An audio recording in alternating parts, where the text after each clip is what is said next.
Hello guys, welcome back to our channel the Sunny Wise. और मैं हूं आपका सनी और मैं हूं नेहा। और गाइज़ आज की वीडियो में हम आपको बताने वाले हैं अपने पर्सनल एक्सपीरियंस से कि जब आप यूके में आते हैं तो आपको कौन कौन सी ऐसी चीज़ें हैं जो यहाँ आते ही करनी चाहिए। तो बिना टाइम वेस्ट करे स्टार्ट करते हैं हम अपनी वीडियो से। तो सबसे पहले हम आपको थैंक यू कहना चाहते हैं हमारे चैनल को सब्सक्राइब करने के लिए। एंड गाइज़ अगर हमारी वीडियो आपको अच्छी लगे तो do subscribe our channel and like our video. So चलिए स्टार्ट करते हैं सबसे पहली चीज़ से। तो यूके में जब आप आते हो तो सबसे पहले आपने क्या करना है, आपने एकोमोडेशन का करना है। तो भाई एकोमोडेशन के लिए आप इंडिया से सर्च कर सकते हो राइट मूव पे और जूपला पे और फेसबुक मार्केट प्लेस पे भी आप वहीं से बुक करा सकते हो। कुछ फेसबुक पे ऐसे पर्टिकुलर ग्रुप्स हैं जो आप अपनी कम्युनिटी के अकॉर्डिंग जहाँ पर भी आप आना चाहते हो, फॉर सपोज आप बोल्टन के लिए ट्राई कर रहे हो तो आप बोल्टन का ग्रुप होगा एक एकोमोडेशन से रिलेटेड, आप वो ज्वाइन कर सकते हो और उसमें आपको नई नई नोटिफिकेशन मिलेंगी कि अगर कोई एकोमोडेशन है अवेलेबल और आपको वो सूटेबल लग रहा है तो आप उनकी वर्चुअल व्यूइंग के लिए भी उनको अप्लाई कर सकते हो और रिक्वेस्ट कर सकते हो और वो आपको पर्टिकुलर डेट देंगे तो आप वहाँ से एकोमोडेशन देख सकते हो। लेटर होगा, आप वहाँ से अगर फिक्स कर रहे हो तो यहाँ पर आप श्योर हो कि वो एकोमोडेशन उस जगह पर आपको मिलेगी, क्योंकि कई बार ऐसा हो जाता है आप इंडिया से ओके करके आते हो और यहाँ पर एकोमोडेशन की थोड़ी सी दिक्कत हो जाती है। या सेकंड केस ये भी है कि अगर आप यहाँ आते हो, यहाँ आने के बाद भी आप एकोमोडेशन सर्च कर सकते हो, तो उसके लिए भी जैसे अभी नवनीत ने बताया राइट मूव, जूबला या एयरबीएनबी के थ्रू आप एकोमोडेशन सर्च कर सकते हो। तो ये तो थी एकोमोडेशन की बात। अब सेकंड चीज़ जो सबसे ज़रूरी है यहाँ पर वो है बीआरपी, बायोमेट्रिक रेजिडेंस परमिट। तो बीआरपी के लिए आप या तो आप पोस्ट ऑफिस में जाएंगे या आप यूनिवर्सिटी में जाएंगे, जो भी आपकी यूनिवर्सिटी होगी, क्योंकि जब आपको एम्बेसी से वीज़ा मिलता है तो साथ में एक लेटर भी मिलता है बीआरपी के लिए कि कहाँ से आपने कलेक्ट करना है।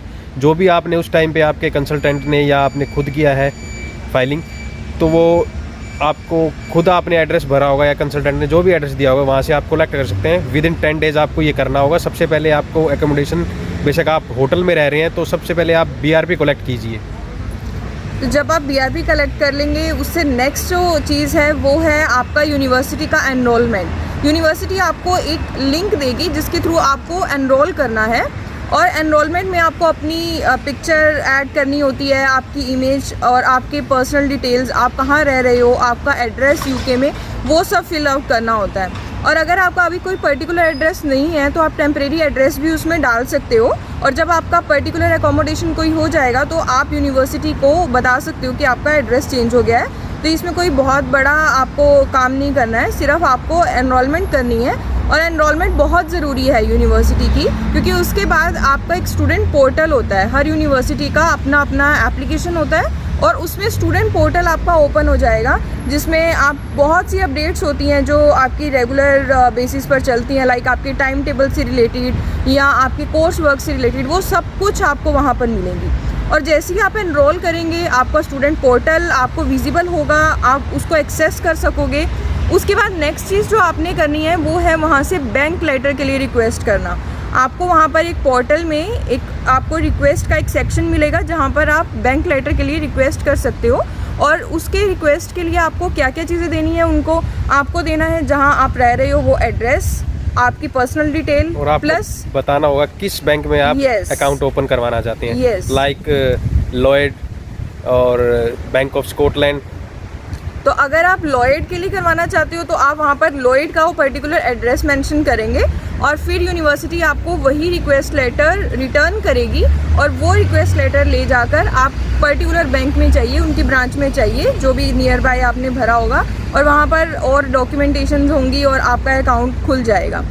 तो अकाउंट जब आपका खोलना होता है आपने, उसके लिए आपको एक चीज़ नोट करनी है कि सबसे पहले आपको ऑनलाइन एनरोल करना है, ऑनलाइन रजिस्टर करना है पर्टिकुलर बैंक में।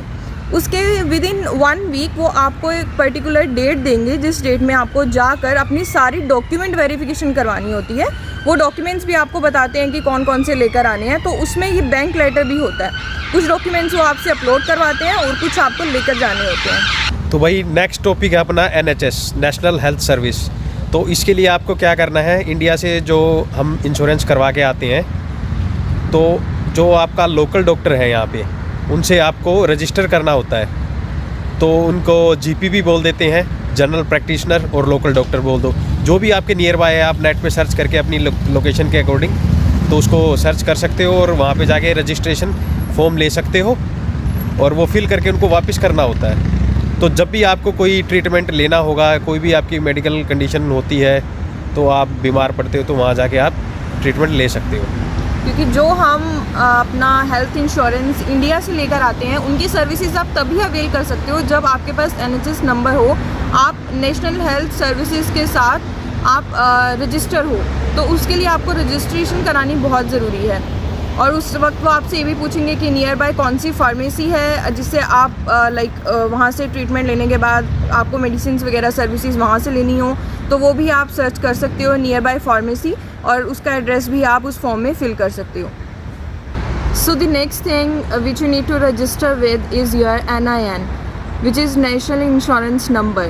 So what is NIN? It is your unique social security and tax office number which you need to register with.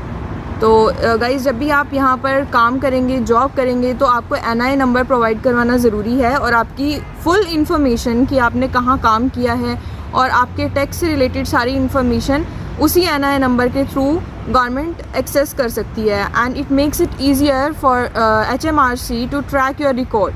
तो आपको NIN नंबर के लिए रजिस्टर करना ज़रूरी होता है। तो आप इसके लिए government.uk की साइट है, जो इनकी ऑफिशियल साइट है, उस पर जाके आप आसानी से कर सकते हैं।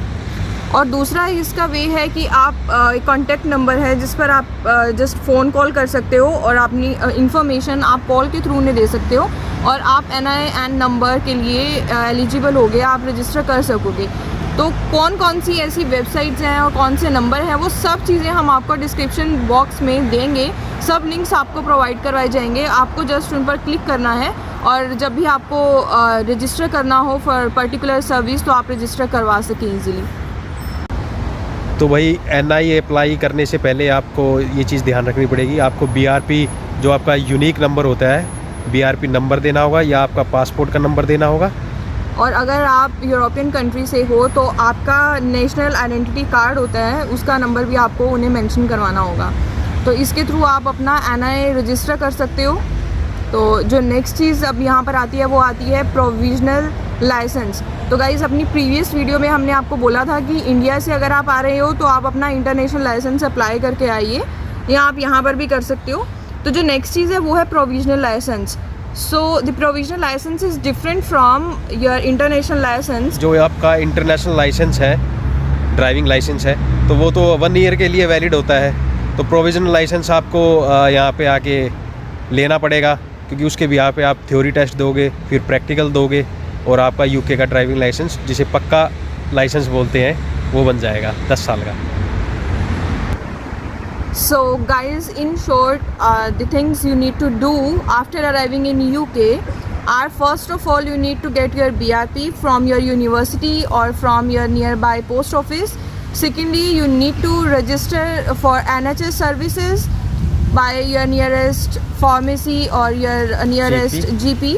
And the next is you need to register with NIN number, and the next is your university enrollment, and the last is your provisional license. So these are few things which you need to do after arriving in UK. So I hope हमारी video आपको अच्छी लगी होगी.